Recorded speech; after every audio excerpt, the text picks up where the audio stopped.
Pengamat politik Rocky Gerung berdiskusi bersama mantan penyidik Komisi Pemberantasan Korupsi, KPK, Novel Baswedan perihal skandal raksasa di Kementerian Keuangan, Kemenkeu, yang mencapai 300 triliun rupiah. Bagaimanakah keseruannya apabila gagasan-gagasan mereka? Mari kita saksikan bersama. Tadi menarik, ada yang berkomentar, wah berarti case close itu. Ya, Dan ada yang sebut, alhamdulillah tidak ada kasus. Kalau kita lihat psikologi orang yang bergembira pertama, itu artinya dia menyimpan kejahatan itu. Waduh. Cash close dapat diartikan tutup tunai, yang berarti kasus uang janggal 300T itu ditutup. Itu dasar wow, untung bukan gue gitu ya. Atau ya, oh udah deh, gue bisa tidur Selamat gitu. Selamat gitu. Kan harusnya Ya. orang-orang semacam ini di lingkaran Sri Mulyani harus mengatakan bahwa oke, terima kasih, data itu ada di kita sekarang. Ya. Tapi atas dasar integritas, atas dasar moralitas, kita ingin itu diterangkan lebih jauh atau diuji lebih jauh. Ya. Kalau sekarang justru itu ditutupi dengan lapisan-lapisan headline itu segala macam kan. Itu poin saya. Jadi Ya, tetap terbaca sebetulnya dia terjebak dengan mengatakan case close, bukan. Ya. Yang diterangkan oleh PPATK itu. Bagi sahabat yang belum tahu, PPATK merupakan suatu Financial Intelligence Unit (FIU) yang memiliki tugas dan kewenangan untuk menerima laporan transaksi keuangan, melakukan analisis atas laporan transaksi keuangan, dan meneruskan hasil analisis kepada lembaga penegak hukum. Oke, lanjut. Itu adalah data, dan data itu harusnya ditindaklanjuti untuk ditentukan di dalamnya ada crime apa tidak kan. Betul. Kan nggak mungkin data yang udah dikirimkan 200 kali nggak ada crime di situ kan. Iya. Dan itu menyangkut nama-nama yang strategis. Jadi mungkin ada 400 orang yang langsung bergembira pada saat ucapan itu. Padahal itu doorstop. Iya. Dan intinya kalau itu pun kita lanjutkan analisisnya, berarti Pak Mahfud itu berbohong. Karena Mahfud sendiri yang bilang itu bukan pencucian uang, tetapi itu lebih dalam dari pencucian uang, korupsinya kan. Iya, Kan iya. itu maksudnya kan sebagai oversight komite Pak Mahfud ini. Jadi saya dorong supaya Mahfud, kalau mungkin masih di Australia, apa saya dengar dia masih di Australia, besok dia kasih doorstop juga di bandara bahwa yang diucapkan oleh PPATK itu salah karena belum ditindaklanjuti itu. Iya. Sehingga kita mesti tagih pada Pak Mahfud bahwa Anda banyak sahabat sekarang, lanjutkan dong. Iya. Upaya mendorong untuk pembuktian atau pembongkaran skandal 300 triliun ini. Iya. Karena ini skandal all the president man sebetulnya kan. Iya. Menteri Keuangan adalah orang kedua sebetulnya di dalam soal-soal kebersihan politik. Iya. Jadi sekali lagi kita mengintip pelan-pelan. Mungkin ada tekan-menekan di antara PPATK dan Sri Mulyani. Kekuatan siapa sih PPATK sama Sri Mulyani? Lalu mumpung Pak Mahfud lagi di Australia, lalu dua-duanya mulai memperlihatkan bahwa ya PPATK mungkin ada masalah kecil, sehingga dia mundur sedikit cara dia menjawab wartawan. Lalu Sri Mulyani tiba-tiba bergembira, wah udah aparatnya dikerahkan dulu. Itu kan nggak ada apa-apa kan? Oh iya, nggak ada apa-apa karena belum didalami itu. Iya, betul. Padahal sebetulnya gempa itu baru bisa kita paham setelah ada erupsi pertama. Rocky menganalogikan seperti gempa, bahwa gempa bisa diketahui karena erupsi pertama. Akankah ada kasus besar yang terbongkar setelah ini? Betul bahwa sinyal awal publik langsung tahu ini adalah korupsi itu. Karena terkait dengan Rafael juga udah dari berapa belas tahun lalu sebetulnya diincar, tapi baru sekarang terbuka tuh. Dan soal pajak itu betul-betul hal yang paling menghina akal sehat kita itu, petugas pajak itu mempermainkan pajak. Pajak itu adalah cara biadab untuk mempertahankan peradaban. Pajak itu cara biadab mempertahankan peradaban.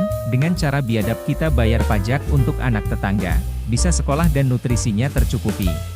Tapi dengan cara biadab pun kita masih bayar pajak tuh, supaya tetangga saya bisa sekolah, supaya ada anak-anak yang nutrisinya terpenuhi. Ini sekarang hak mereka itu dikorupsi oleh para biadab ini kan. Itu yang bikin marah publik sebetulnya. Kita lihat agak lebih mendalam ya. Kan ini ujung atau era fase terakhir dari Pak Jokowi dalam. Menurut Rocky, Jokowi sendiri tidak dihormati oleh para aparatnya, yakni aparatur sipil negara (ASN). Paling tidak menurut Rocky, kasus Kemenkeu ini jadi buktinya, di ujung era fase terakhir Pak Jokowi, mestinya ada penghargaan, tapi justru orang memanfaatkan moral hazard untuk merampok negara. Dengan kata lain, ASN ini memang tidak menghargai presiden. Pertanyaannya, mengapa mereka tidak hargai? Artinya dari awal ASN sebetulnya tidak merasa perlu dihargai. Kalau ada penghormatan pada presiden yang menyatakan akan memimpin pemberantasan korupsi, harusnya tidak segede inilah. mungkin dalam 12 bulan.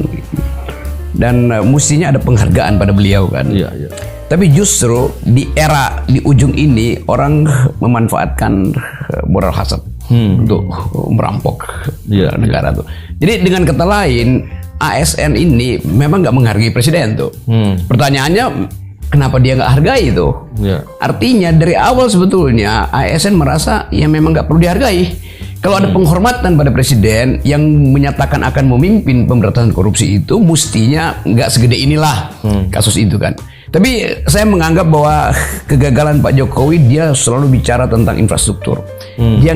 Dia tidak merawat infrastruktur moral dari aparatnya tuh. Itu poinnya tuh. Demikian juga Sri Mulyani. Sri Mulyani sibuk nyari hutangan di mana-mana, sementara dia nggak ngerti bahwa moralnya lingkungan dia sendiri udah rusak gitu. Jadi kita bikin satu evaluasi besar tentang nasib bangsa ini sebetulnya. Yang dipesankan oleh para pendiri bangsa, cerdaskan kehidupan bangsa, rawat orang miskin. Ini dua proyek yang mestinya berbasis pada pajak gitu.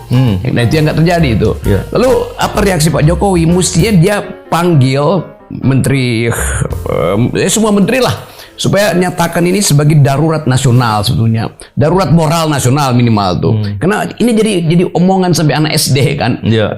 Anda bapakmu punya Rubicon nggak tuh? Jadi udah sampai di situ kan, jadi rusak moral ini. Iya, iya, iya. Reaksi Pak Jokowi apa? Dia nggak lakukan itu. Dia pergi ke kantor pajak di Solo bersama Sri Mulyani itu. Ngapain di situ? Nah, lubang tikusnya ada di Jakarta itu, sarang tikusnya di Jakarta. Ngapain nyari lubang di daerah kan? Ini juga kelihatan. Apa mau nutup lubang di Solo? Iya mau.